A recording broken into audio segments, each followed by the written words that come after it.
Welcome to The Last American Vagabond. Joining me again today is Derrick Broze to discuss some of his recent work, some of his upcoming projects that we're currently fundraising for, and some other really interesting overlaps that we've been talking about a lot over the last couple of years. Always pleasure to have you on, Derrick. How are you, brother? I'm doing great, man. Thanks for having me back on. Yeah, you've been doing some really excellent work, some really important kind of peripheral, as audience well knows, I've been very nose down in the Israel-Gaza conflict.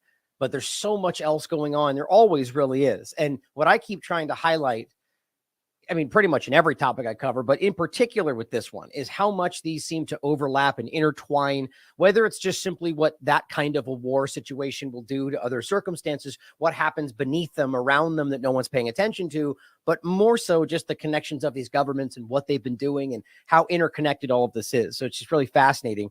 And so let's start with one of these, I think, that really does kind of talk about the global, like where a lot of these agendas are leading, might be leading, or might be used to accomplish something around this. And you recently discussed this is called COP28 comes to an end. What does 2024 hold for the globalist gatherings?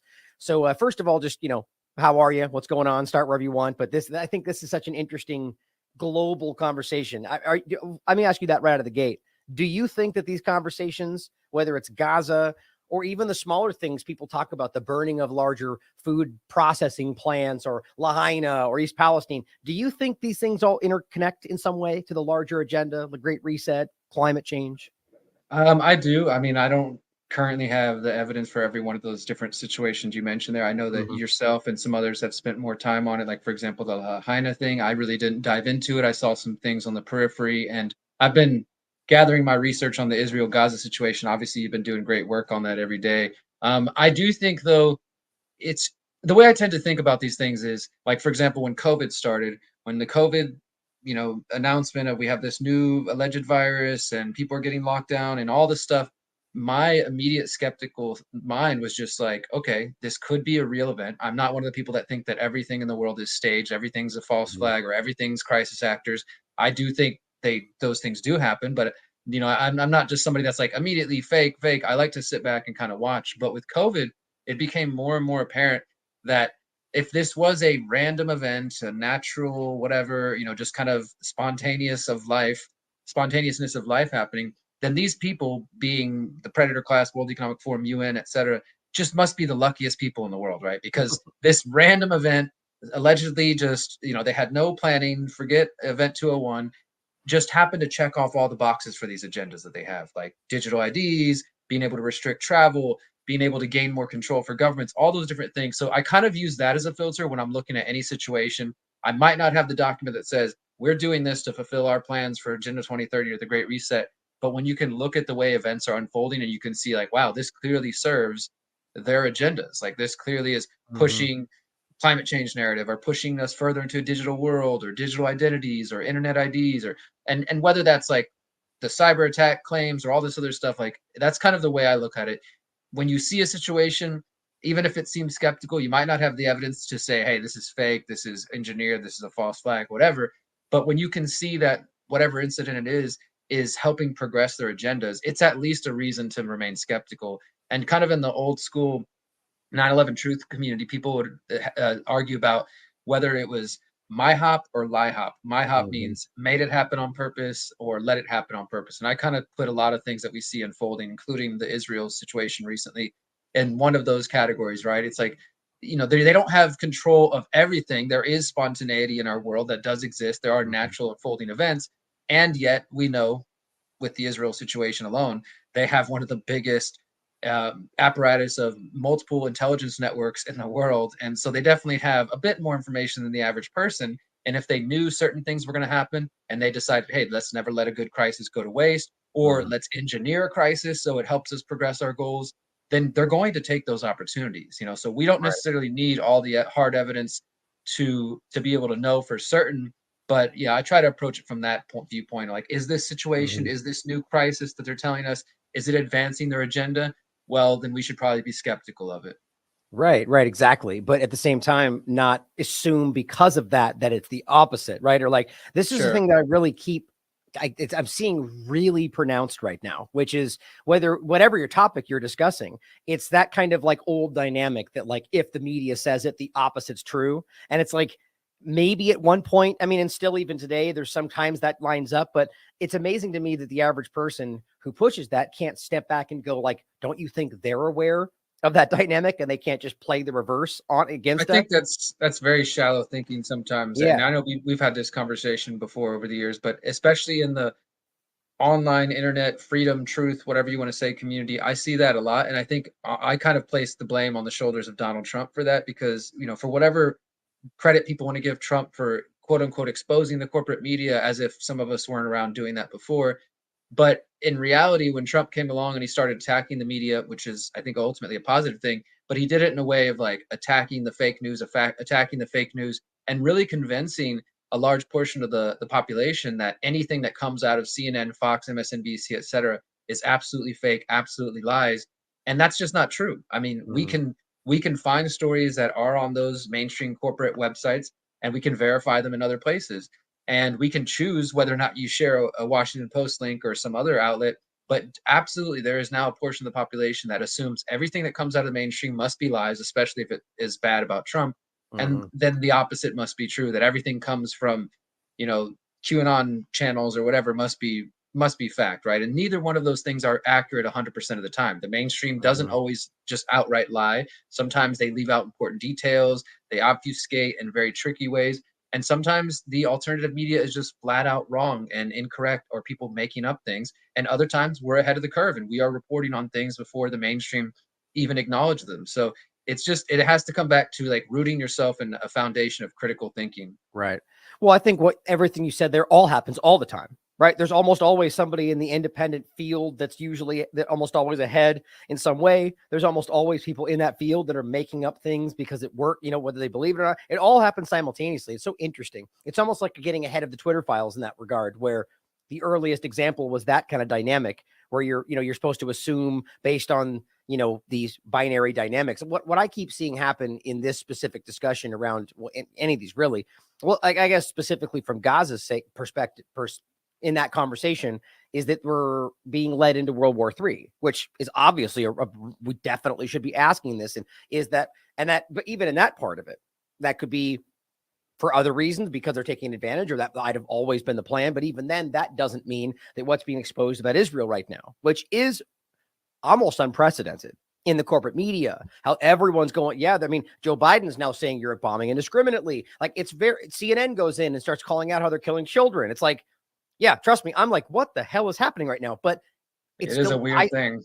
but I still acknowledge the point that what I think they're highlighting is true. And back to your point is that the most important manipulations in history, and always the ones that are most effective, are usually the 90% truth, 10% lie, but that most important Sure. lie. And that's the bigger point right there, I think. And so bringing this back to the COP28 point, right? And so whether or not all of this was executed to achieve X, Y, and Z, that we still have to acknowledge what's happening. But I don't think that's what's happening. So I think a lot of these independent things are happening. They're all being used to drive us to this larger agenda, right? So how do you see that Sure. playing out in its own sense? So obviously, if you want to pull in the larger agendas of the world, but going back to your article, COP28, Yeah. where's this going So and how does it connect in your mind? yeah, so I wanted to, I'm glad we started out where we did, because I haven't really publicly made a lot of comments on Israel. So I appreciate just the opportunity to share some of my thoughts.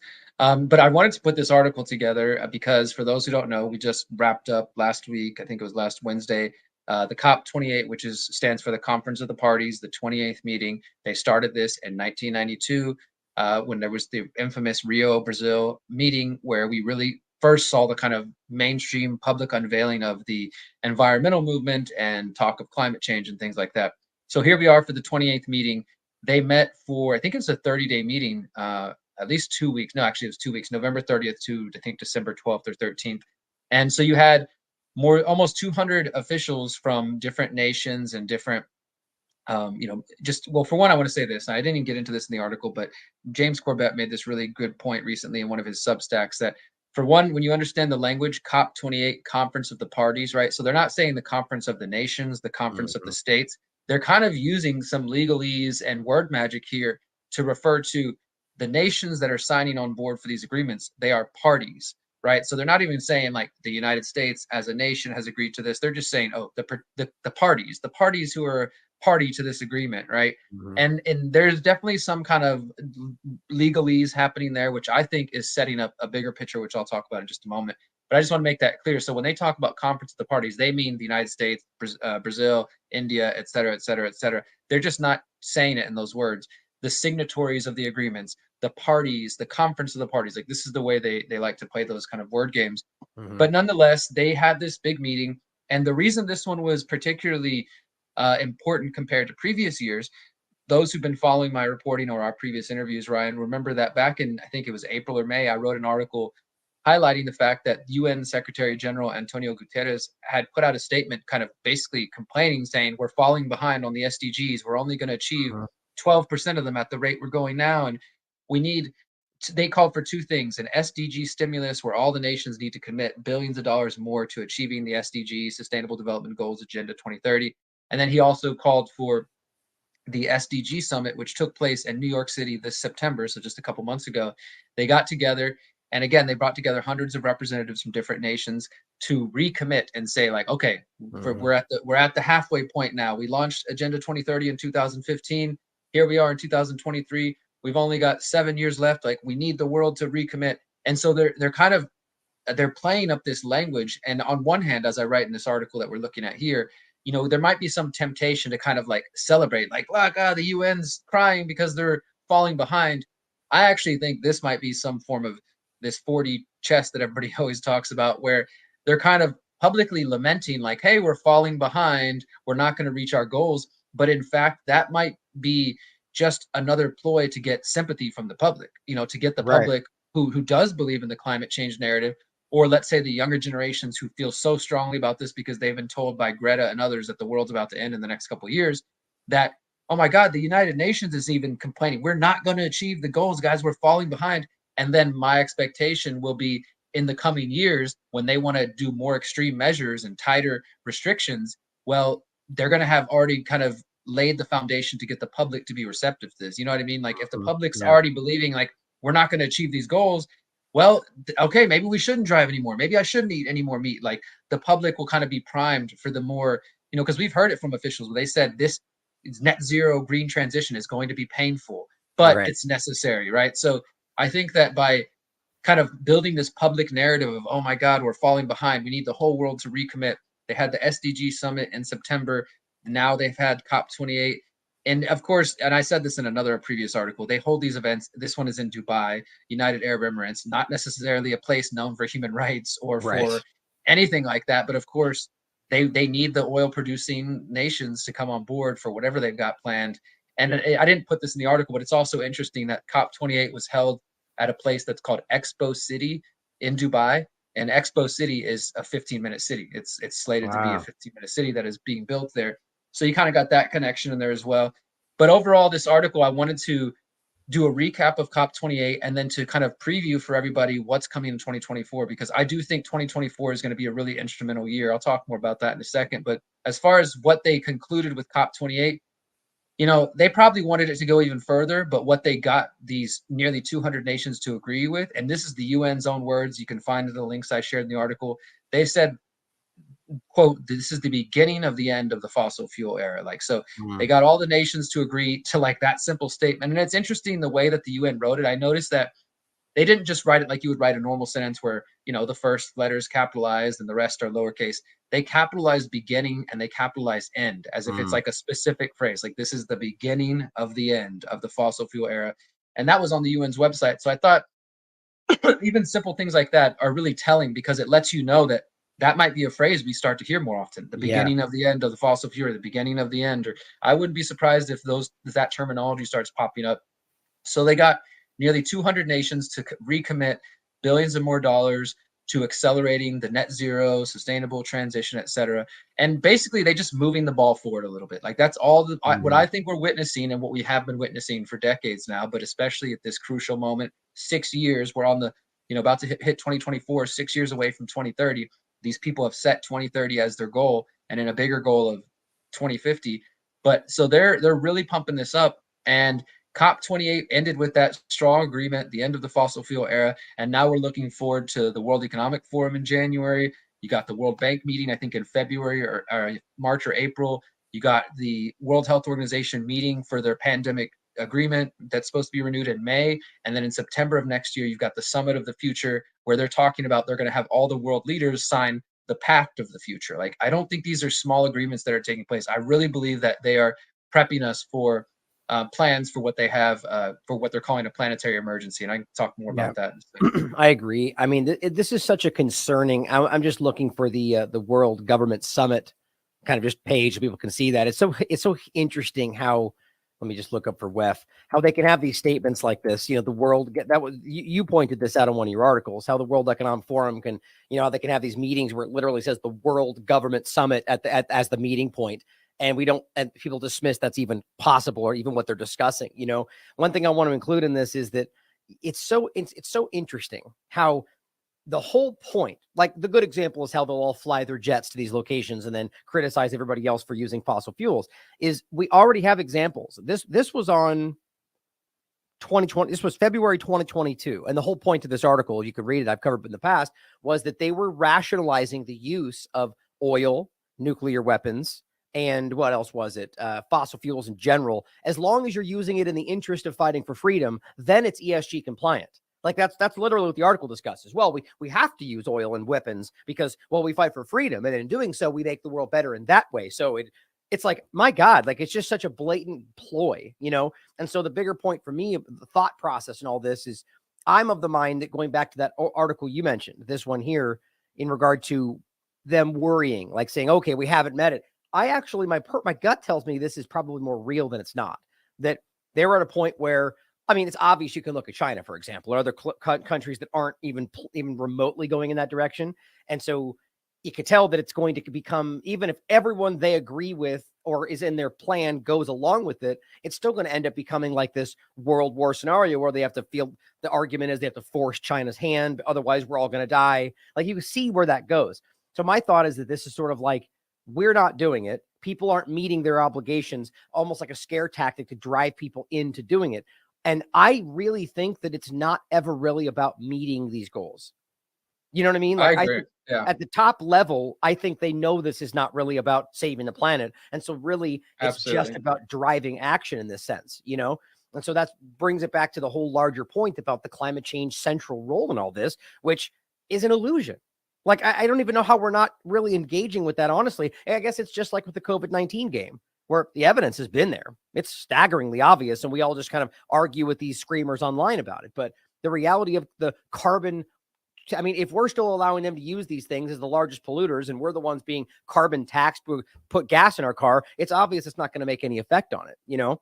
So how yeah. Go ahead. You know, I was going to say, like, I mean, well, I think you're correct that this is probably, there is some reality that they are not achieving their goals. I definitely think that that's true. You know, what I was saying earlier, and I think you're kind of adding to it as well, is like that they're not meeting their goals and they know that, and there is truth to that. And at the same time, they're going to use that to scare up and drum up as much like, we're falling behind. This is why we need to go more fast and we need to do extreme. Governments need to do, you know, Green New Deal, whatever. And we already know that there's a portion of the population who has accepted fully all of the things that they're told about climate change. Like, and kind of like you were saying a moment ago too, this is one of the issues I have with even writing about climate change, because similar to COVID, you know, it's like, do I want to spend every article every time I mention COVID saying, by the way, guys, here's all the reasons you shouldn't trust COVID?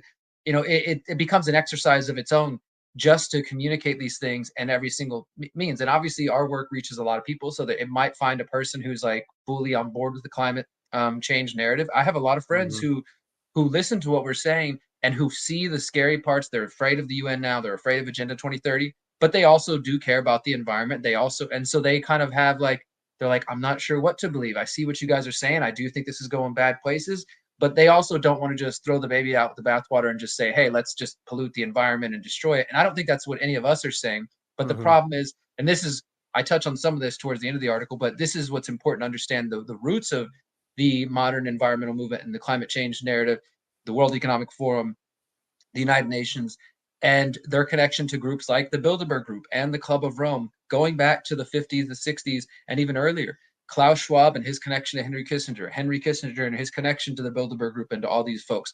We're dealing with the same agenda. And it was the Club of Rome who, by the way, were some of the first people back in 2019 to start saying it's time to declare a planetary emergency. It was the Club of Rome and their paper, Limits to Growth, that came out in the early 70s, which was presented at the third annual World Economic Forum meeting, where they specifically said, we've come to the conclusion that humanity is the enemy, that we have to convince people that it is humanity that is the driving force behind all these ills and all these negative things. That was in the 1970s. So here we are 50 years later, and they've made some pretty good progress by pushing this narrative, and they've gotten us to the point where even trying to have a conversation with somebody about anything skeptical of the climate change narrative will immediately get you dismissed, shut down, anti-science, et cetera, et cetera. So, you know, in some ways, they've kind of won that battle. Like, I think that as far as the mainstream narrative, maybe not everybody fully buys into the extreme version of Greta, like we're going to be underwater in 5 years or whatever.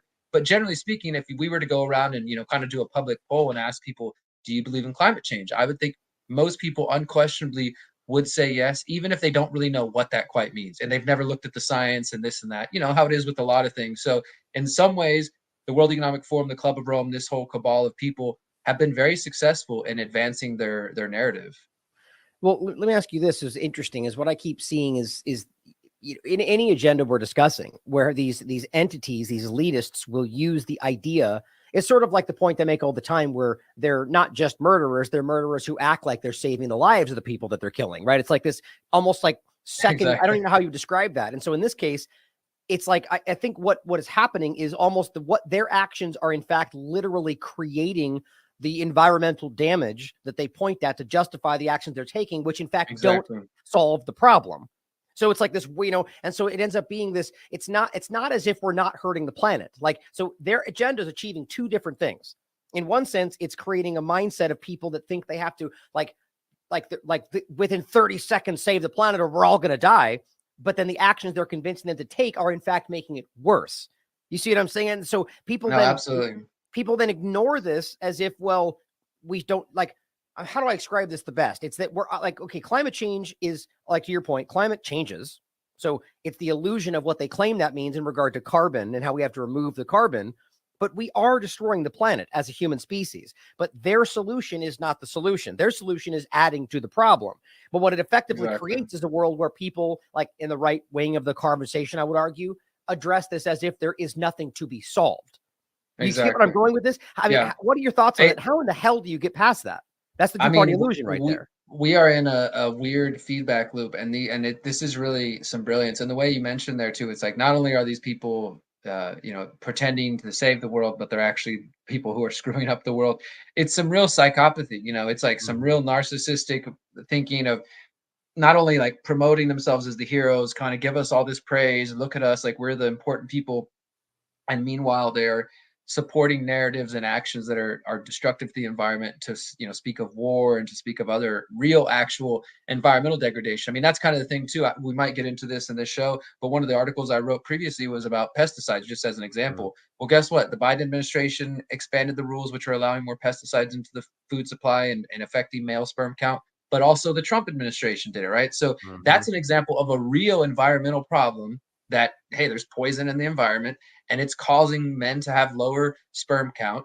And that was helped by both administrations, left, right, Republican, Democrat, right? That to me is like, if we could get people fighting over stop them fighting over the kind of surface level stuff, or arguing over just climate change is not true the way they're telling me, so I don't care about the environment at all. Screw them. I'm going to eat what I want. I'm going to pollute like I want. I'm going to do whatever. Because there are definitely some people who take that path, you know, and we got to get past that and be able to say, hey, they are lying. And there are still things we can do to help the planet and to maybe leave the next generations with a livable planet that don't have to involve giving up your liberty and your privacy. Yeah, and in my opinion, think of that as if they're doing that in order to get you not to take action, right? Like if this is the real 4D chess. Like this is the real 4D chess here. This is the point we were making in the beginning. Is it's like they understand that people in the two-party paradigm have this binary thinking that if it's the reverse of what they're doing, you know, and this is exactly the game that's played. Where, you know, that all of a sudden the word sustainability is bad. And so you fight what they're doing and inadvertently are doing exactly what they want you to do. You know, it's infuriating because I quite frankly think a lot of people play into that game because it's profitable, because it gets them attention. They don't really care. But there's a lot, I think the majority who fall prey to those people, the Tuckers and the Elons of the world, or, examples on all sides. I just think the right's playing a prominent role right now in the conversation. But yeah, it is unnerving. Do you want to get into the pesticide article now, or do you have any more points to go over on the COP28 since you brought Let that me up? just hit a couple more on the COP28 and then let's get into that because I do think it's worth mentioning. I just want to, for one, of course, as always, read the article, please yourself. I put a lot of time in this, about 2,000 words. It won't take you more than half an hour. But the reason I'm like emphasizing that at more than maybe some of my other articles is because for whatever good it can do for you who are hearing this and listening to this to be a little bit more aware than the average person, you might as well have that awareness, right? I don't know what to say. Like, let's go protest the summit of the future. Let's protest the WEF. Like, we can't all just fly all around the planet and keep chasing these people around. And I don't really think that's the answer. But I would hope that if you, whoever hearing this, if you keep it in the back of your mind, okay, there's some globalist meetings happening this year. There's going to be some important things, and use that knowledge to the best of your ability, however you think is appropriate. I would say maybe start thinking more about, what were you doing during COVID where you felt insecure and you thought, you know what, I wish I would have been better prepared and had some food in my house, or I wish I wouldn't have been dependent on the grocery stores, whatever the case may be, because we will see climate lockdowns. We will see lockdowns again, whether it's because of some new mysterious illness, white lung, blah, blah, whatever they come up with, or the climate crisis, or let's imagine the Ukraine conflict continues to expand. Israel is obviously big. We're waking up this morning and CNN's telling me that North Korea just tested some missile that could reach the US. Like, there's a lot of stuff out there, and whether any of it's real or propaganda or going to be used for real consequences, add on top of that cyber attacks and all this stuff. My point is, and as I talk about in the article, let's start with the World Economic Forum meeting. The last 2 years, they've been talking about the polycrisis. We're moving into the polycrisis, a combination of environmental degradation, war, COVID-19, et cetera. Well, in their 2024 meeting, which is happening in January, it's all about rebuilding trust. Of course, they're still focused on trust. They recognize that the people do not trust them. And one of the questions they asked, they said, will this be the year where we solve the polycrisis, or is this going to be the era of permacrisis? So this is like their new terminology they're using now. So now we're going to be in just this permanent state of war and the environment's fine. Like, I think that they have to ramp up the conflict, the fear porn, in order to go back to the UN thing, to get people to accept these really extreme, painful measures that they are promising we're going to have to do to save the planet. Like, we're going to get to a time where push comes to shove and they actually, governments start implementing some radical changes to meet these Paris agreements, Agenda 2030. So the World Economic Forum is a big part of that. They're focused on rebuilding trust. They're talking about permacrisis. We don't know who's coming yet or any of that stuff. I'm sure we will. I'm sure I'll write an article about it next month. But I'm also focused, I'll just throw a shout out, I'm also focused on the Greater Reset, thegreaterreset.org. We're still focused on we're going to be meeting again for the 5th year in Mexico at the same time as they're meeting in Davos, Switzerland. But I encourage anybody, I'll write an article, I'll catch you up on what they talk about, but instead of obsessing over them for 5 days, tune into the Greater Reset. You can actually hear some solutions. And that might be more valuable than just sitting around and us obsessing over what they're doing. I write these articles because I want you, the public, to be aware of what's coming up and what's going on. But I also would hate for you to just be living in fear, like, oh no, Klaus is meeting today, we're screwed or whatever. We're not screwed. There's so much potential. There's so much opportunity. So check out the Greater Reset. That's in January. I don't have a lot of details about the IMF World Bank meeting, but I'm sure I will as we get closer. The only thing I will say about that is the Antonio Guterres, who's Secretary General of the UN, as well as what's her name, Kristalina Georgieva, the woman of the IMF. I can't remember her full name, but they have been saying that it's time for a new Bretton Woods movement. It's time for a new financial moment, and for those who know, the Bretton Woods meeting took place, I think it was 1944. It established the IMF, it established the World Bank, and it basically established the modern financial system as we know it.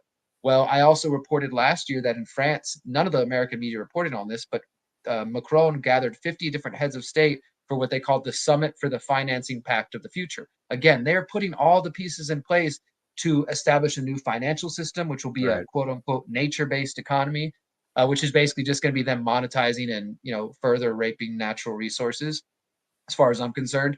So I expect that there will be big news at that IMF World Bank meeting happening in April. And then, of course, most people are familiar with the World Health Organization the last couple of years, this pandemic treaty.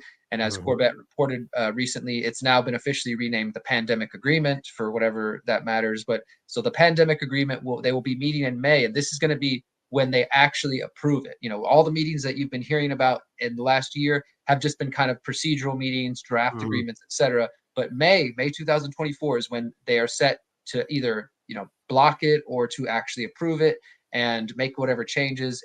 So we should be paying attention to that, because again, that is dealing with the biomedical state. This is going to be the World Health Organization, which we just saw played a major role during COVID-1984, essentially putting all their ducks in a row to say, hey, if there's ever a new pandemic or a claimed pandemic, these are the steps that all of the signatories of this agreement will be required to do if the World Health Organization declares a pandemic. So that really is a big step towards eroding national sovereignty. I mean, we could end up in a 2025, 2026, whatever situation, and they tell us there's a new pandemic, and all of the people, all the nations, the parties who've signed on to these agreements would then be, bound, legally required, even though they never were voted on, even though we never voted on them, to take whatever steps the World Health Organization says is necessary. And we know the World Health Organization very much liked China's approach of lockdowns, zero COVID policy. So we can see that there's some dangerous implications from that.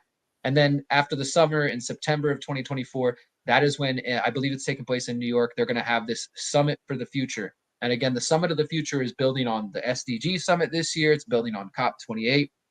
But the big thing is they're saying at that agreement, all the world leaders are going to sign what they're calling the Pact of the Future. And the Pact of the Future is, as it sounds, it's going to be like a global, I think this is going to be one of the biggest public steps towards global government, if not like the final step. I mean, the step, like where they literally say, we are now united in this new pact. And then again, we're bound by all these different agreements. And so you've got the financing pact of the future, the pact of the future, the summit of the future, the World Health Organization, all of that happening in 2024, not even to mention the US election in November 2024. You see, and to me, all this, I mean, these are obviously, I definitely feel the same sense there that this is going to be the culminating moment of the initiation of how all of these things converge to make a kind of ubiquitous control structure in every possible way. And of course, you're going to have all the lackeys like usual going, this is no different than any other international agreement in the past of NATO and this and that and, whatever else, even though we had every reason to be just as concerned about those at that time too. It's just, I already hear it happening. All the ones shouting you down for not understanding what, the reality here is that this is a power grab.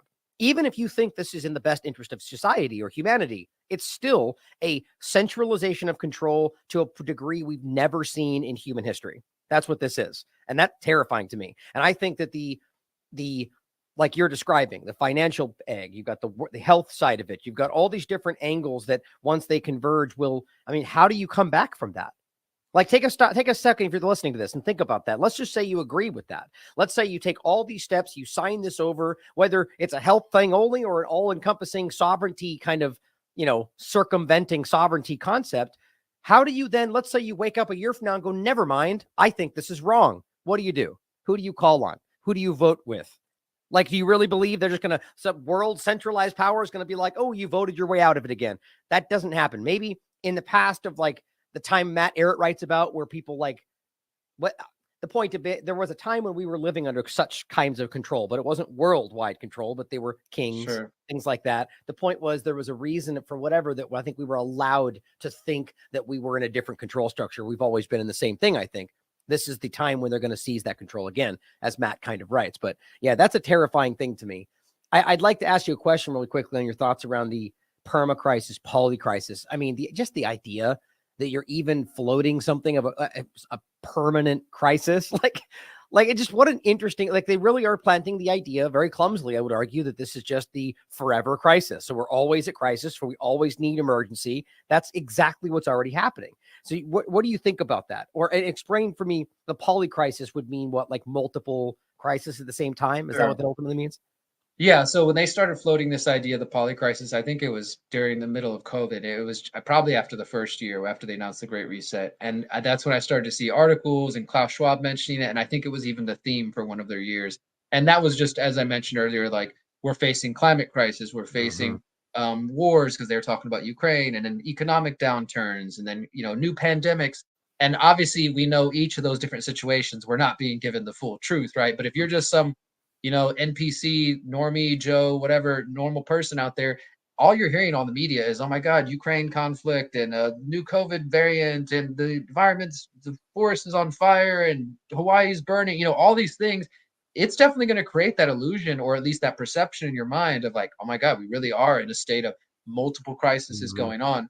So that's what they mean with the polycrisis. And this is the first time I'm hearing them float this idea of a permacrisis. So it'll be interesting to hear what that looks like in January when we get to it. But I do think that this is, like you said, we've already kind of seen this, but on the national level. So for example, look at the post 9/11 world, right? Once 9/11 happened, the US government declared a state of emergency. They essentially suspended the Constitution, and every single US president, both parties for the last 20 plus years, has reinstated that state of emergency every single year, without a doubt. It's like an unquestioned thing. Nope, we're still in a state of emergency, still in a state of emergency. And that gives the government powers that they didn't have before 9/11. Now, of course, for everybody growing up after 9/11, they never knew anything different. So it's normal that the TSA makes you take off your shoes at the airport. It's normal that they can spy on all your stuff because they gave themselves the powers before you were even born. So I kind of imagine a situation like that, but on an international, worldwide scale, where we are in a quote unquote permanent crisis. And then, as I mentioned earlier, the Club of Rome and the United Nations are more and more, I encourage everybody and I'll be writing about this soon, look up planetary emergency, UN planetary emergency. I believe whether they declare the planetary emergency when they sign the Pact of the Future, that's where this is all going. Maybe they won't declare it till 2025 or something, but the Club of Rome, who again are the people who first started saying this, we need to make humanity be the enemy and convince people that they're the problem. They're calling on the United Nations and the world governments to declare a planetary emergency. And this planetary emergency would, like a sort of post 9/11 state of emergency, give all the global governments, the UN, the World Health Organization, even more powers, like where they could, I don't know what they'll do with it exactly, but we can imagine some of the worst things. And so I think that that's what all this stuff is about. Like, hey, we're falling behind on the agreements. We're not going to reach the SDGs. So we got to push even faster. We got to invest more money. We got to do more extreme things. And then, the COP28, like they said, this is the beginning of the end of the fossil fuel era. And even the like, what do they call him? His Highness or whatever, the guy, the Sultan, who got a lot of crap from people because the first couple days of COP, he said, there's no science behind climate change. Like he got, but then by the end of the 2-week meeting, he's saying this is the beginning of the end of the fossil fuel era. And we need to make sure countries are ready to make changes and not just talk about it. So I think they're at the point where they're ready to push for action. Like they've been talking for 50 years and they've convinced themselves and the world that this is what's next. So they might not declare a planetary emergency in 2024 when they sign the Pact for the Future, but by that point, they'll have a Pact to the Future, a financing Pact to the Future, a World Health Organization treaty. And then if they were to declare a planetary emergency, those agreements will tell them what rights they believe they have and what actions they can take. And I mean, it's going to be a lot harder to kind of fight the power if it's not your council member down the street or your state representative. We already know we really don't get any response from a president. There's no real kind of accountability there, much less if this is some international diplomat, unelected, that's going to the United Nations, quote unquote, on our behalf. How do you even try to find a remedy for that, right? Yeah, it's like the EU over the European nations kind of a thing. It's not, you're not really in control. Well, what I think is interesting is that what it appears to me is that the health side of this, the COVID-19 illusion, was an attempt at that control from one angle. Right. You talked about parasite stress theory. They've done their research on this, right? They very clearly realized that it's one of the easiest ways to drive people to accept clearly the kind of authoritarian one world government they're trying and have been trying to achieve is through the threat of a pathogen, right? You covered this well. And obviously it does have a very strong effect. I think they realized through that agenda that we weren't all going to let that happen, and it didn't work. People like us pushed back. It clearly fell apart. This feels like an attempt to go from every possible angle, right? I mean, I think it's obvious in any dystopian conversation throughout history or any movies or literature that the idea is that in a situation where everybody's at threat, well, government becomes authoritarian. It's almost been drilled into our minds that that's what you have to do. Well, we need to lock down. We need to have military. We need to make sure that you're protected in your homes. It's like, so they go, well, let's create the multi-pointed poly problem and then, perma situation forever. Then we have complete control. I mean, this, of course, sounds conspiratorial to people, but It's exactly what these governments have been outlining in their plans, their discussions. And I think, and I'll use this moment again to point out, and then we'll jump to the next conversation about what I think this embodies. And I think what's obvious, almost now, even their actions in the world government stage seem to align with what I keep thinking makes the most sense, is the combination of all of these things and then an event that pulls them all together. Right. So right now we're at the polycrisis. Well, what event will bring you into the permacrisis? Right. For the constant forever. And my thought is always, I'm sure you've heard me say before, is the idea that right now we've got all these multifaceted, overlapping agendas, the war front, the kinetic wars, you've got the biological pathogen issue, you got the cyber attacks and the technology. Well, obviously, I think it makes sense that we're going to see these converge, where it would be a, Republican white vanilla ISIS kind of overlap with a foreign entity that carries out a cyber type attack in some kind of violent way, like a violent action coupled with a cyber attack that releases some kind of biological agent. Now, I've said this many times, you know what I mean? But I feel like that just is too like lately we keep seeing them do the things that's like, well, that's exactly on the nose. Like exactly like the one perfectly thing, a little too obvious, but exactly. So I have any thoughts on that being like a lot, you think it's too much on the nose, or how do you see that playing out? I do think you're correct that, I mean, this is the purpose that the false flag tool has played in the predator class, toolbox for decades now, if not longer than that. We know that this is how they use fear to get the population to submit to, or to just cower in fear and let them do whatever they want. Like, help me feel safe again, whatever. I don't care. Go after the bad guys, fix the thing, lock me in my homes as long as, everybody's safe. I absolutely think we are going to be, I don't like to make predictions of any kind, but I mean, I think we called it to some degree when it came to 2020. I wrote articles warning people not to fall for the trap of what was coming in after the election 2024, that they were going to use the sort of division between Trump and Biden, and the fact that Trump's people have been convinced that, he's going to be screwed one way or the other, and the other side's been convinced that Trump's literally Hitler. And I do think he's a dangerous person, personally, I want to say, but I think he's more dangerous than Biden. Biden's just a puppet, but I mean, they're both ultimately puppets. But nonetheless, like, I expect something like we have not seen before in terms of division. I think we're going to see fighting in the streets again the closer we get to 2024 election, like we saw back, a few years ago. It's kind of cooled down or calmed down, but Trump is going to increase his rhetoric. So that's just on the election side, not to mention all these other meetings and things going on and talk of new variants or this or that or whatever. I absolutely believe we are going to see another false flag type of event. I don't want to speculate what. We've been hearing about cyber attacks for years now, cyber Polygon. And, of course, I mentioned just this morning, they're talking about, North Korea can hit the US with a missile. So there's a number of different false flag ways. There's so many different things that they're kind of amping up and talking about again. I don't know what is going to be the quote unquote one crisis. And I think maybe it won't be anything, right? That's the whole point of the polycrisis. It's too many things going on. And then I did want to say, what you reminded me, or make me think of, like when we were talking about permanent crisis and just keeping people in that, it honestly brings up kind of thoughts of 1984 and the role of Winston, the main character in 1984, was to like change the newspapers or whatever to make it like we're always at war with East Asia. No, we've always been at war with West Asia, whatever. But what you kind of gather from just the bits and pieces that we learn about the bigger world is that there's permanent crisis going on. We're always at war. There's always like, we got to make sure all the workers are outputting more, whatever, to make sure we meet the quota. Like it's kind of the story's being told from a place, maybe our potential future, where the masses already believe we're always at war. We're always in some economic shortage. You got to keep working. And so you just keep people in that rat race and sort of believing in whatever crises you tell them are going on. And you tell them, hey, the good guys are out there fixing it. Just let us keep taxing you and just shut up and follow the rules. Exactly. Like, isn't that already what's happening? Like, couldn't you literally argue that's what we're literally living through right now?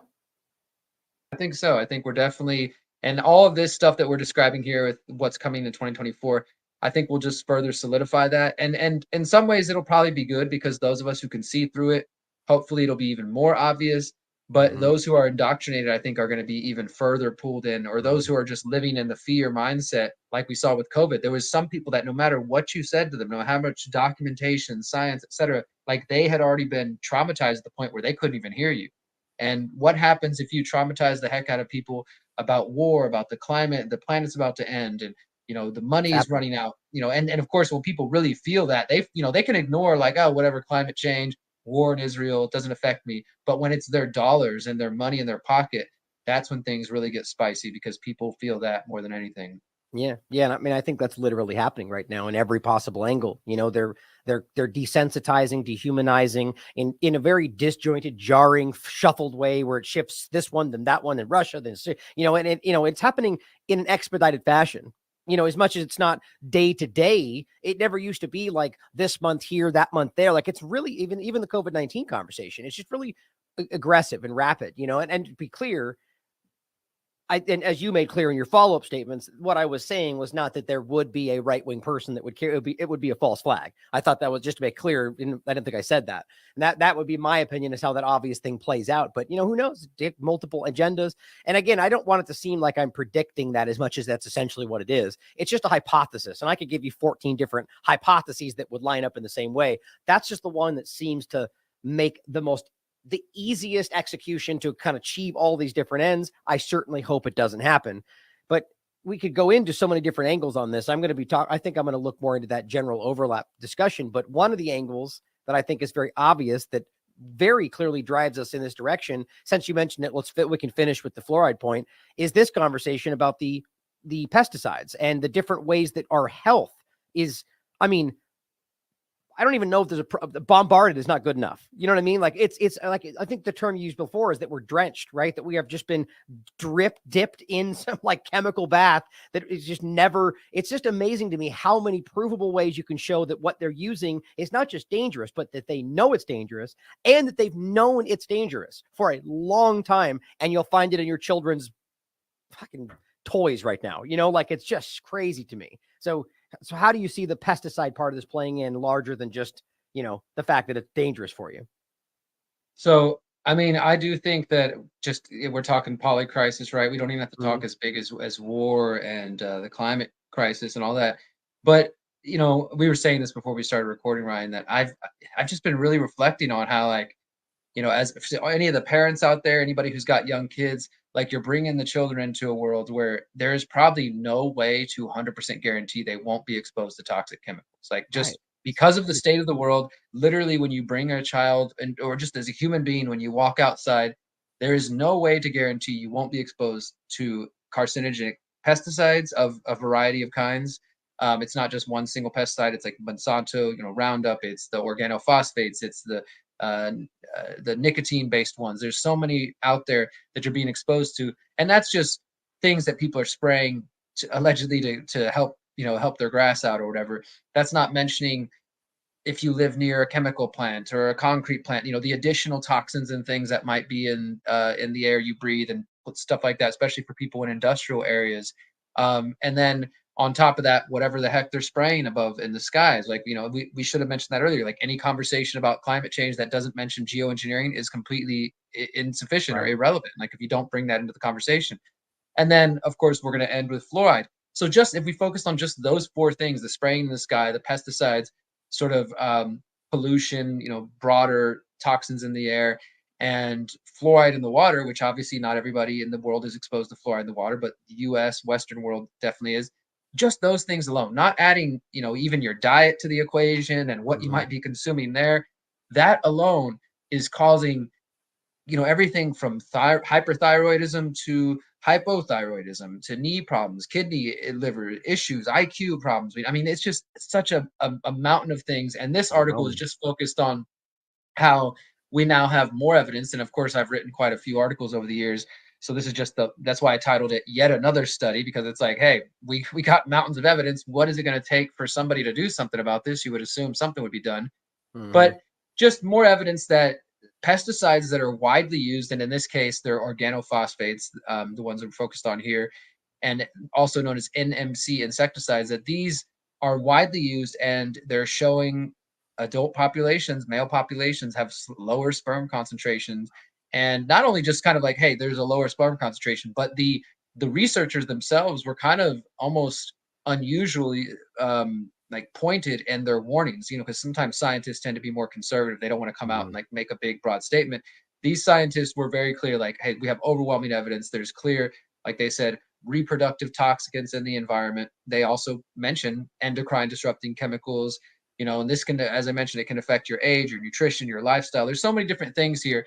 And the big point, I guess, I want to really just kind of make sure everybody goes home with, the second half of the article I just titled Trump and Biden exacerbated this problem. And this is an important point for anybody who's still stuck in the left-right paradigm, or maybe the last few years because of the Trump deception have been pulled back into the left-right paradigm, and you think it's only the leftists, only the Democrats who are the bad guys, and Trump and the Republicans can do no wrong.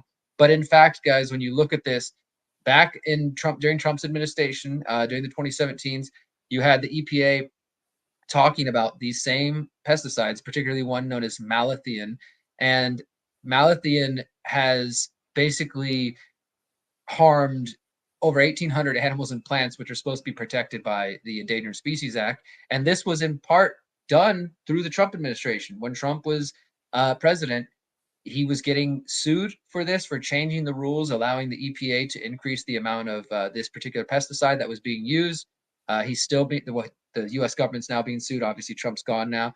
But the point is, Trump implemented policies that directly empowered the pesticide industry. So that's not freedom. That's not liberty. That's corporatism. That's statism. I don't think that's anything to be proud of. And so he's getting sued for it. And at the time, we had, I'll just quote this one, you had the director of Californians for Pesticide Reform say, quote, "It is unacceptable to ignore the range of well-documented dangers with this outdated class of organophosphate pesticides. Malathion is one of the most dangerous pesticides still available on the market." But it continues. We go further into 2021. Biden's president now, right? Maybe Biden, he cares about the environment. He's going to fix it, right? He's going to reverse it. No, in fact, like the Biden administration, under the Biden administration, the U.S. Fish and Wildlife Service basically squashed even the little bit of things that Trump had done. Trump had taken some very dangerous steps, but there was still some level of like protections in these areas. The Biden administration came in and basically got rid of all that previous analysis and said, no, there's no evidence that this is causing any harm at all. So they're like not even willing to acknowledge that there is anything going on. And so you got this quote from the environmental health director at the Center for Biological Diversity. Quote, "We need to impose common sense restrictions on pesticide use if we want to dodge mass extinctions in this country. And this is our moment to do that for malathion. But that won't happen unless the Biden administration grows a spine and stands up to the powerful pesticide industry. And this analysis suggests that they would rather not do that." And then, as I mentioned, by 2022, they totally reversed it and said that, no, malathion doesn't pose a risk to any protected animal or plant. Whereas at least during the Trump administration, they acknowledged that there was some danger. They didn't do anything about it. But the Biden administration comes in and just totally reverses that and says, no, there's no evidence that this thing is harming anything, any protected animal, wildlife. So, I mean, it's just like, this is on top of all the bigger things, Israel, everything else. But when these are all happening in the background, these are things that we're probably being exposed to one degree or another on a daily basis because they're that widely used.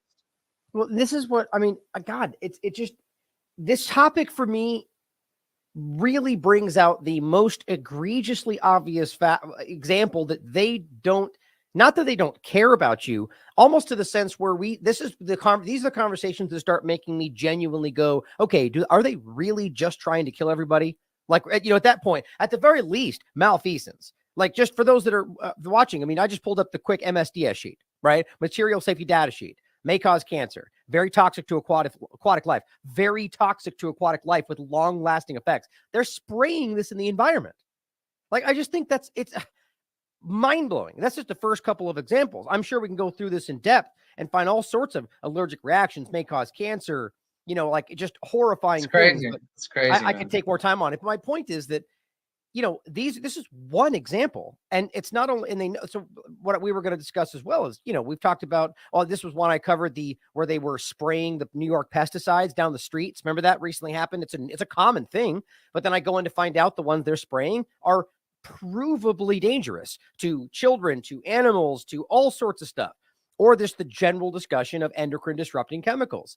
I simply asked the question during the trans conversation, are these causing gender dysphoria? And you'd be shocked probably to find out that there's like 15 different studies that find 100% they can. Not that they always will, but yes, they absolutely can create the very thing that they're now pointing at in our society. Or Dr. Peter McCullough discusses how their injections they're using are endocrine disrupting chemicals or glyphosate or any number of things. It's just so unnerving to think about the fact that this is ubiquitous. Glyphosate was something that I've been screaming about for a decade, and we've lost that battle. I mean, that I make this point every time. It's in the air you're breathing right now. It's in the clothes you're wearing. It is in the water you're drinking. That's not hyperbole. It is everywhere. I make the point about in the UK, they did a test where they basically, the parliament was like, I think it was about trying to challenge that it wasn't that bad. And they took a urine test, and every single one of the members of parliament had glyphosate in their urine. Like, try and disprove it. Every organic wine. I mean, I've gone over this so many times. These things are deadly dangerous. They're causing all sorts of many different problems. And that's just one of them. With East Palestine, we talked about dioxins or PFAS or benzene. And all of a sudden we're like, wow, benzene's super dangerous. We can prove it. Turns out it's in your children's toys and sunscreen. Oops. You know what I mean? Like, how do we not recognize? Go ahead. It really is no, I mean, I think that the outrage is well placed here. And in fact, I wish we had more people who are outraged and not casually going about their lives. Like, and I hope that people with that outrage, we got to find ways to push back. And look, I'm not a government guy per se here in terms of thinking government's the answer, but I do think that there are certain situations like this that it's like these things should just be outright banned. Like, I mean, I hate to even say, like, let's give the government power to ban anything, but when we have the evidence, like even just the simple things we went over here, you know, we could do a whole show just going into malathion or just organophosphates or neonicotinoids, all glyphosate, etc. We have lost that battle.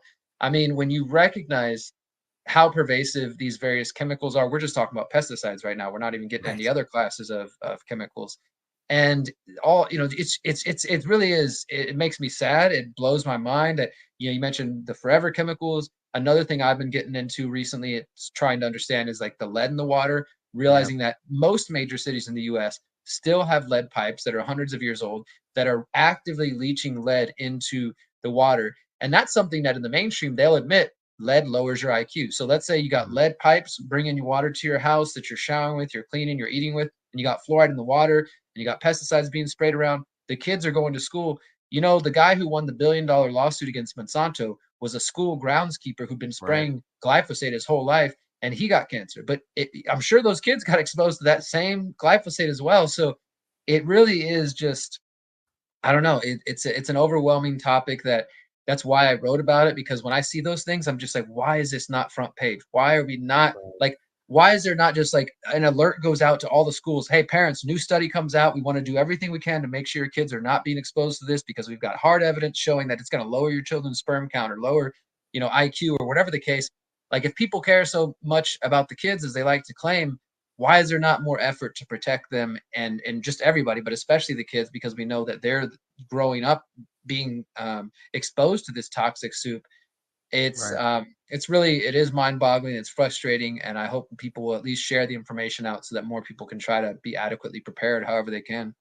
Yeah, I agree, man. You know, I think the problem is that so many people, like the average person, wants to believe that if it's not being discussed, and I hope to God, and I really do believe that that's a dwindling number, quite frankly, not the majority anymore, but that thinks that if they're not talking about it, if it's not on CNN or Fox News, then there must not be a problem, because they wouldn't just not talk about it. Like, that's a problem that people think like that. But the idea being that it's so obvious that, so you have these things that are dangerous, that we can prove are dangerous. And it's not just some like lack of understanding. Like, it's a conscious choice because of corporate interest, because of lobbying. Like, this is not even getting into like the real conspiratorial aspects, just simple money playing a role in the minds of these people that are acting like they fight for you, who end up leaning in the direction of the corporate interest because they end up on the boards of these companies. And like, that's just the basic broken, corrupt, decrepit reality of our system. Then you add on the darker and aspects of this and what that means, but you don't even need those to prove to the average person that they don't care about your safety. It really does make me mad. You know, I was trying to find your, you wrote an article in the past. I'll try to find it included about that exact point, that I think most states in this country are, you know, not just Flint, I think, or something like that. You titled it, but it's an older article, right? It's a couple years old. There's definitely, I mean, I've been trying to raise awareness about the water crisis for some time here. And I've kind of, like I mentioned, I've been doing some research on it here in Houston because of the fluoride situation, but also just recognizing, wow, like, I mean, I want to get rid of fluoride, of course, because people are paying their money, their tax dollars to add it to the water. But then that's just the start. You got lead pipes with lead in the water. You got chlorine and chloramine. I mean, it's just, I don't know how, I don't know how, like, this is like, I guess what I'll say is, I don't know how the city of Houston is continuing to operate, the city of Flint, the city of New York, because it's Right. every major city that has these aging infrastructure, aging pipes that are leaching. Like, why is this not the crisis that we're all hearing about? You know what I mean? Yeah, Like, if we're going to talk about exactly. climate crisis, environmental crisis, like, we should be like, there should not be a day that passes in my mind where the media and the government is saying, hey, we're working on getting the pipes, we're getting these pipes, because that we're literally using an infrastructure that we know is putting chemicals into the bodies and the minds of everyone, but young kids especially, that we know leads to lower IQ. And that's, before you even get into fluoride. So it's just, Right. it's frustrating, but nevertheless, this is where we're at. And this is why we do this work. Yeah, yeah, exactly. And I was just going to grab an article about the piping side of it too. And all these different things you forget about, but I covered that recently where they're one of their solutions to this very thing. So this is the way this works: is they have the piping that they've known has been a problem forever. And whether it's that they just don't care enough, that they're worried about their wars more so than infrastructure, that or that they just can't feasibly do, who knows what the reality is, but they know it's dangerous, but they just let it go. Now at the point where they're finally seeing a way that they can use that problem to gain something. So they go, oh, okay, well, now we care about the lead problem. Let's start dealing with it. But instead of actually just fixing the problem, that one of the things they're doing is this what is it called? Where they basically insert this pliable piping that they then heat. It's a ceramic thing they heat after it gets inserted through the piping, right? It's wildly toxic. Their argument is that once they heat it, that's when all the bad stuff happens. But I proved in my coverage of this that once it's heated and set, it still has all sorts of chemical bleeding. But the craziest part was, this is where I caught wind of the story. They pumped this stuff in, and there was a school, 200 yards away from where they were doing this. They literally had to evacuate the school because kids across the school started vomiting violently. You know how serious that is when something that dangerous, all of a sudden start vomiting reactively? Like, that's crazy. And the point was, they turns out that's happened like 3 or 4 times. Like, think about how crazy that is. I'll find that included as well. But so again, no fixing it. It's because that's probably more profitable, easier, quick to do. But so let's finish with the discussion of fluoride, because I obviously Let me add one thing to that real quick. I know we're getting the floor, but just the only thing this has come to my mind recently too. Like you said, like they either allow the infrastructure to get so bad or they just ignore it or whatever. I also have, back to our conversation earlier of like, does everything happen randomly? Is this benefiting them, etc.? There's a part of my mind that is like, if you let the infrastructure get so bad that it's leaking lead into the water and people are being negatively impacted, of course, the people are going to want something new. And this might be the perfect time to bring in more smart city infrastructure with sensors and this and that. We're going to fix the lead problem and bring in all the smart city tech. So I just wanted to add that. Right. Well, I mean, that's that manufacturing consent. I mean, that's a very common tactic to, make. I mean, that's one of the things we've been talking about in the Great Reset in general. You let it get bad to the point to where it can rationalize the fact that you can't just fix it. You have to destroy it and rebuild it. And of course, well, now that we're doing it, well, let's make it the best, and that's when all the overlap of the technology comes into it. But yeah, it's a disconcerting reality. And one of the most obvious and really one of the most painfully obvious parts of this, it's been talked about for as long as I've ever been doing this work. And I think it's been provable that long that fluoride is a dangerous byproduct that has no real benefit at all for anybody consuming it. But on top of that they know that they've been pushed. We can get into the whys, but at the very least, because they'd otherwise have to pay to dispose of it, where now they're making you pay to put it in your water. So give us a quick background on this work, why that's important. And then let's talk about what you're trying to do with the trial. Yeah, absolutely. So, I mean, as you said, like we've had evidence. I've been researching for it since 2010. The evidence was there then, and honestly, I've learned quite a bit in my research just this year of doing, work preparing for this trial to resume and stuff. And the fact is that there have been scientists warning about fluoride lowering IQ since at least the 1950s, pretty much right when it began. And thankfully, we got to a point in 2016 where the Fluoride Action Network and the Food and Water Watch and several others as plaintiffs decided to sue the EPA, Environmental Protection Agency, because the EPA denied their petition. They basically filed a petition under the Toxic Substance Control Act, which was passed in 2016, and it allows citizens to go to the government and say, hey, we believe this substance is toxic. You need to regulate it or ban it. So the Fluoride Action Network filed a petition. The EPA denied it, ignored it. So then they filed a lawsuit. That was back in 2016. Here we are, 2023, going on 2024, and we're still not done with this trial yet. But in the summer of 2020, it actually began, and of course, everything was locked down then. So I started reporting on it for TLAV in June, and then it wrapped up in August. And it was taking place in San Francisco, but everybody was on Zoom. And I just followed I've done quite a bit of court reporting. It's kind of a different specific type of reporting because you got to be just ready to like catch as many things, especially when you're not sitting there listening to Zoom where you can screen record and listen to it later. Like if you're there in person, you just got to be writing as fast as you can, getting all the notes. And there's a lot to it, but I do enjoy doing it and I think it's important work because whether we're talking about the fluoride trial or any other trial, you're not going to get the full picture if you're not there in person or if somebody's not reporting live in person, because the mainstream is just going to give you the top headline of the day. As we've seen with this fluoride lawsuit, this fluoride trial, there has been no mainstream reporting at all. The only reporting we've found from anything that could be slightly considered mainstream would be Bloomberg Law, which is not really even mainstream. It's like a division of Bloomberg that focuses on legal cases and stuff, and it's like subscription only. So it's not like being seen by that many people.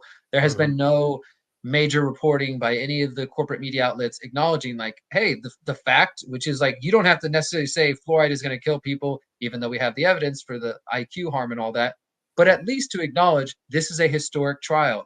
The thing that the CDC claims, one of the things that the CDC claims is the top health achievement of the 20th century, along with vaccines and everything else, is now on trial. And there are Harvard scientists and some of the most credentialed professionals when it comes to this science warning and talking about the data they found. And even just in that first year of the trial, my reporting showed that we know it lowers IQ, that Harvard scientist Philip Grandjean said that he was threatened for his conclusions about fluoride. He said that the fluoride lobby has taken over the World Health Organization. I mean, there's so many little bits and pieces of nuggets that came out because I was following this case. And essentially what happened is at the end of 2020, it got delayed. They said they wanted to wait for some more studies to come out, including that study there. They were waiting for the National Toxicology Program.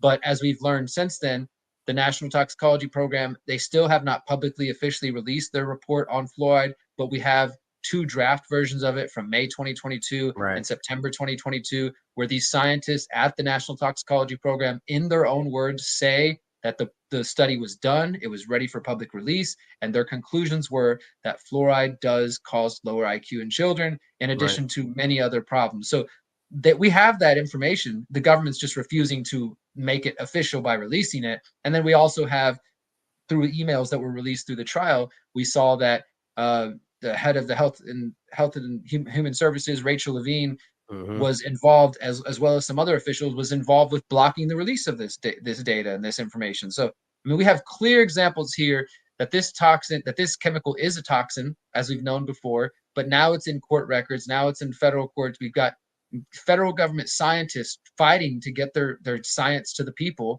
And we've got different US government officials doing everything they can to block the release of that data. And so that's all been going on in the background. And now where we're at, the judge, Edward Chin, has, they're finally going to have the second phase of the trial. Basically that since that study never came out, the NTP study, we have the draft versions. The judge said, okay, we'll look at the draft version. You can bring back some witnesses. We'll look at any new studies that have been done since 2020. And it's starting again January 30th in San Francisco. It'll now be in person, and it's going to run for 2 weeks, January 30th to February 14th. And since we're going to be in person now, and they're not even doing Zoom anymore, so there's not even an option for me to do it remotely. I am going to be going in person to San Francisco. It might not last the whole 2 weeks, but that's what the court has kind of slated for that time. So that's kind of where we're at now. And the goal with this article is just to remind everybody, like, hey, this is still going on in case you forgot. And, I kind of list just a little 4 summary points, which I just kind of covered, of some of the past reporting, because I do think there's just, I like everything we've covered here today. Like, why are more people not talking about the pesticide issue? Why is this fluoride trial not front and center? I mean, besides us, and I got to go on the high wire with Del Bigtree, a few other outlets, there really has not been any coverage, of course, from the corporate media, as I mentioned, but even very little coverage from the alternative independent media, when this could be, I know there's a lot going on, but this could be a victory for us. If this trial goes the way that it should, this could spell the end of water fluoridation in the United States. Now, it's very difficult to even imagine something good like that happening because there's a lot of forces going up against, the people trying to wake people up to this. But there's some potential here to start 2024 out on a good foot. Now, of course, even if the judge did rule that fluoride is a toxin, we probably will be locked in legal battles for years. I mean, there's going to be Yeah. appeals. There's going to, so, and who knows, would the CDC even act if the judge says, hey, you know what, based on the evidence, we know fluoride is a toxin, it violates the TSCA, and action needs to be taken. But we know how the government works. That could be a year of legal blah blah whatever, and in the meantime, people are still being exposed to this toxin. I mean, I hope that's not what happens, but it's possible. Yeah, they think about this, guys. They're literally going to be using, if that's the case, your tax dollars to fight to keep you unhealthy. Like they really think about how that looks. That this whole time they know this is dangerous, and they have a vested interest in keeping this in your water. Like it just these are these examples that really highlight what the real structure is. Not every individual with their individual actions, but what the government as an entity is. It is not about your safety or your interests. I mean, at one point, maybe, but it's so blatantly obvious with stuff just like this. And that's the craziest thing to me, as Derrick just outlined, right? That what we're talking about here is that the information has already been revealed. It's been leaked. We already know what they're fighting for you not to see. And so that means if Derrick can see it, if we can publish it on TLAV, if others, and Dell and others, David Knight, for example, gave TLAV and you a shout out, was talking about the work recently. David Knight, who left InfoWars, they had kind of a riff. But so the idea being is that it's all there. So ask yourself, if it is there and we can prove it's real, and it is, it's not debatable, where are the bigger names? Where are the corporate media? Like, this is something that should matter to anybody who genuinely is interested in exposing this truth. But of course, this is how this tends to go, the flow of information, right? This won't matter for people in those fields until it's something that they could probably benefit from, or that it's something that they're allowed to look into. The point is just, again, demonstrating our value, demonstrating Derrick's excellent work, and being ahead of this story so far that you'll realize that he was years ahead. And this is not about like Derrick's opinion on what fluoride is. We're talking again about information coming from a government report that proves all the things he's been saying, the IQ issues, and even worse, the toxicity in general. And it just doesn't do anything. In fact, again, they fight to keep it in your water. I mean, it's just so mind blowing to me. And I'm willing to bet you, as soon as this becomes something prominent, hopefully it does, either way, that's a win. But mark my words, it's going to be something that Tucker Carlson or somebody like that briefly points to, gives you half the story, and then probably fights for some other angle for why it still should be used from some Republican reason. Like, that's what I keep seeing, like the AI conversation. And maybe we can finish on this if you'd like to comment. Now the Republican side of Alex Jones just had Natural News, Mike Adams on, and they were literally arguing about how this AI is bad, but here's how we can use AI to fight back. And again, I'm never one to dismiss that conversation using the kind of tech, but it's interesting for me. AI of all things, I think, is I'll use some tech to fight back, but that kind of concept, I'm completely on an absolute no-go kind of mentality. But I think that's an interesting step, and to show you how it all of a sudden becomes the thing that was absolutely not possible is now, well, because the right-wing people say we might consider it from this angle, now suddenly it works, and the same in the left. Anyway, back to the fluoride. Go ahead. Well, if you want to comment on that, I went all over the place. No, it's good. I mean, I definitely could foresee something like what you're describing there, where we get to a point of, I mean, because the thing is, even people like Alex Jones, he was one of the first person that I heard talking about this back in 2010. I don't hear him talk so much about fluoride anymore. And obviously his views and his approach have changed quite a bit. He went from being the person warning everybody about the left-right paradigm to telling everybody to stay in the left-right paradigm. Mm-hmm. But nonetheless, I think that there, funky stuff like that could happen, but at the end of the day, we have the truth. We have the information. I hope we get some more coverage. I didn't see the David Knight coverage, so shout out to him. He does good work. I hope we get more people. I don't even really care about the credit at the end of the day if the information gets out there. Yes, it's nice when people show us some love because they know that we've been putting in the work, and I have sat through hours and hours of court proceedings to get this information to everybody, and that is tedious and sometimes mind-numbing. But I'm prepared to do it again. I want to make it clear to everybody, I am going to San Francisco. I will be representing TLAV. I'll be going every day to the trial, which is, as I said, it's 8 till 5, pretty much, depending on how long it goes. So I'll be in there taking notes. If they'll allow me to bring in my computer, I'll try to live tweet, things like I did before. And we are raising money for that. I'm grateful to see Ryan was showing me we're almost to $1,000. We're aiming for about 6,000, and that's just kind of, we're going big for it to let everybody know. I've already bought my flight from Mexico, where I live, to San Francisco. It cost me about $900. So the money there, that reimburses me for the flights cost. That's great. If we could raise even more money, we would like to get a hotel or something so I can be comfortable and safe and do the work I need to do for the potentially 2 weeks that we're going to be out there. And then it would be nice to be able to eat a little bit every day as well. So, I mean, this isn't going to like buy me a new car or buy me some new shoes or anything like this. This is all straight going into the project so that I can be there in San Francisco in court every day. And then we'll probably be doing, if not daily, at least maybe probably weekly, bi-weekly conversations between me and Ryan to keep you guys informed, especially as we get the bombshells, which I expect they are going to have all 6 witnesses from the plaintiffs, the Fluoride Action Network. All the scientists are going to be there in person, and the government scientists, the sort of what they call the rent-a-coats, are going to be there in person too. So this opens up even more opportunities for potentially interviewing some of these scientists directly. So you don't even have to hear it directly from me or from Ryan. We'll talk to the scientists right after they testify in court and say, hey, can you tell the people what you just said in court and why they should be concerned about this? So there's a lot of potential here for getting some good content, producing, obviously I'm producing a number of written articles. We'll be producing video reports, interviews, articles. Maybe it'll end up turning into a little mini documentary, depending on how things go. Because as I said, this could be the end of water fluoridation, or at least a major step towards ending water fluoridation in the U.S. So anybody who's got $5 extra, we appreciate it. I appreciate it. Like I said, it's all going into our fund here, so we can make sure to give you guys the best coverage. Right. Well, and in general, I would like to add point though, and it's this always ends up being it's so interesting that we even have to have the conversation about credit. It's to be clear, obviously everybody wants credit for their work. I think it's interesting that we're even at a point where people, it's like almost like a naughty word to act like you want credit for your work. It's so interesting. But to be clear, my point was not about the credit. It's about the fact that in like, for instance, we do a cover something, whatever that may be, a topic, and we all the source material, we break it all down, we give you all the tools to be able to dive through it yourself, and then it gets covered by somebody else in a gigantic platform with a brief left right wing angle with no source material.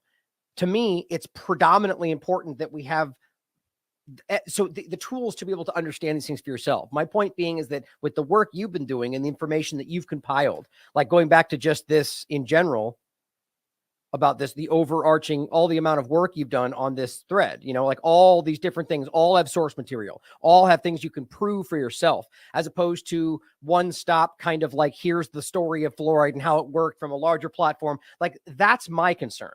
Obviously you deserve credit for your work. That's a given. Like, the fact that that's even debated is ridiculous to me. And not that that's what you were saying. Appreciate that. Yeah, no, I mean, I like credit as much as anybody else, but I hear what you're saying. But again, it's so important that we don't come at this from a left or right limited hangout type of view. And that's always why I think it's important that we focus on that, as opposed to waiting for them to wait till it's safe. Like, we all saw how COVID-19 went. There's 1,000 of these large people that waited until it was safe to jump in, said all the things that were needed to be said. They got all this attention from people that were still afraid to even look at our work until they could, that's how that works. And they got limited information, and they're operating on limited, in general understanding in general. But anyway, that's where I think you got to get going. So sorry. I just want to say, I think that is problematic. I'll just wrap up with this, because this isn't the first time, and it won't be the last time we have this conversation. I would point to another example, which particularly annoys me still to this day, and that is the SPARS pandemic and InfoWars reporting on it and claiming that they broke the story. And, again, it's the internet, right? People, we borrow and take things, but I very much just, as a journalist who takes himself seriously, if I am sourcing Whitney Webb's research or somebody else's research, I'm at least going to mention them and link to their article, even if I'm building off it, to make sure people know, hey, I didn't find this out of nowhere. This isn't my original reporting. I might be building on it, adding some context, but here's where I found that piece of nugget, So those things are nice. I think it's a courtesy that not everybody in the independent media understands or cares about. But I know that we have been ahead of the curve, you particularly with your reporting on COVID and now with Israel. And I've done my best to, continue to be a credible deep dive journalist who brings people's stories. I'm especially the things that I talk about. This is November 2020, pretty early on in the COVID stuff. I strive to write about things that not everybody is going to be talking about. That's why I look for the stories like the pesticide one or the fluoride one, the Utah ritual abuse. There's been so many things that we've broken over the last couple of years, and maybe With time, credit will come. Maybe it won't. But at the end of the day, if you guys are getting the information and you're helping us out by sharing this information, that's what really matters to me. We can argue about credit once we beat these people. How about that? Yeah.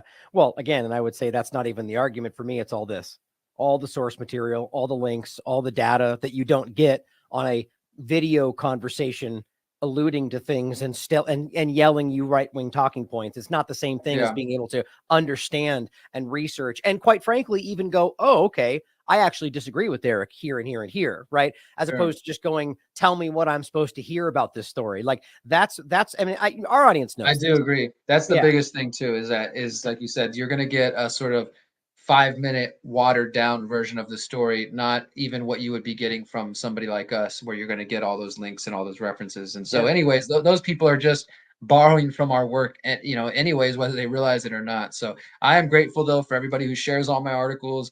And I know some of them can be long, and some of you enjoy long articles, some of you don't.